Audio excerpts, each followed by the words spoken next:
নমস্কার বন্ধুরা, easy cooking blog video থেকে আপনাদের স্বাগতম।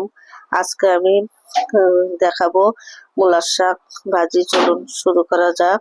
আমি এখানে হাফ কেজি বা 2 তার মূলার শাক নিয়ে নিয়েছি। শাকগুলো আমি এভাবে একটু বড় বড় করে কেটে নিয়েছি, ভালো করে ধুয়ে নিয়েছি। এখন কড়াই দিয়ে দিলাম, শাকটাকে ভাপিয়ে নেব। অন্য শাক হলে ভাপানো লাগে না, মূলার শাক একটু শক্ত, তাই ভাপ দিয়ে নিতে হয়। দিয়ে দিলাম লবণ, দিয়ে ঢাকনা দিয়ে ঢেকে দিলাম। দিয়ে কিছুক্ষণ পর নেড়ে চেড়ে দেব। নেড়ে চেড়ে শাকটাকে মিশিয়ে নিব। শাক থেকে যে জল বেরোবে সেই জল দিয়েই আমি শাকটাকে ভাপিয়ে নেব। আবারও ঢাকনা খুলে কিছুক্ষণ নেড়ে চেড়ে নেব। এখন আবার ঢাকনাতে ঢেকে দিলাম। ফিরে আসলাম কিছুক্ষণ পর, ঢাকনাটা উঠিয়ে নিলাম। বন্ধুরা দেখেন কত জল বেরিয়েছে। এই জল দিয়েই শাকটাকে আমি সেদ্ধ করে নেব। আর একটু সেদ্ধ হবে, একটু সময় নিয়ে সেদ্ধ করে নিতে হবে। আবারও নেড়ে চেড়ে ঢাকনা দিয়ে ঢেকে আরো কিছুক্ষণ সেদ্ধ করে নেব। বন্ধুরা, আপনারা যারা আমার চ্যানেলে নতুন, অবশ্যই বেল বাটন অন করে রাখবেন, যাতে আমার ভিডিওটি আপনার মোবাইলে পৌঁছে যায়। আমার শাকটা সেদ্ধ হয়ে গিয়েছে। আমি এখন এভাবে জল ঝরিয়ে উঠিয়ে নেব। উঠিয়ে জলটাকে ঝরিয়ে শাকটাকে ভেজে নেব। বন্ধুরা, অবশ্যই কমেন্ট করতে ভুলবেন না, বন্ধুদের মাঝে শেয়ার করে দিবেন। এখন কড়াইয়ে দিয়ে দেব শুকনো মরিচ। শুকনো মরিচগুলো ভালোভাবে মুচমুচে করে ভেজে নেব। আপনারা চাইলে কাঁচা মরিচও দিতে পারেন, তবে শাক ভাজিতে শুকনো মরিচ গুঁড়ো করে দিলে গন্ধটাও ভালো আসে আর খেতেও ভালো লাগে। এখন কড়াইয়ে দিয়ে দিলাম তেল। তেলটা গরম হয়ে গিয়েছে।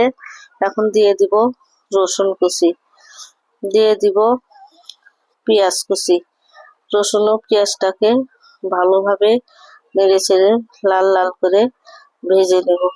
পেঁয়াজটা সময় নিয়ে ভাজতে হবে। আর পেঁয়াজটা ভাজা হয়ে গিয়েছে, আমি দেখতেই পাচ্ছেন লাল করে ভেজে নিয়েছি। এখন এতে শাকগুলো দিয়ে দেব। শাক থেকে জল ঝরিয়ে নিয়েছি, দেখেন চিপে চিপে ঝরিয়ে নিয়েছি। নিয়ে শাকগুলো দিয়ে দিলাম। এখন শাকগুলো ভেজে নেব। বন্ধুরা, আপনারা অবশ্যই আমার চ্যানেলটিতে সাবস্ক্রাইব করে আমার সাথেই থাকবেন।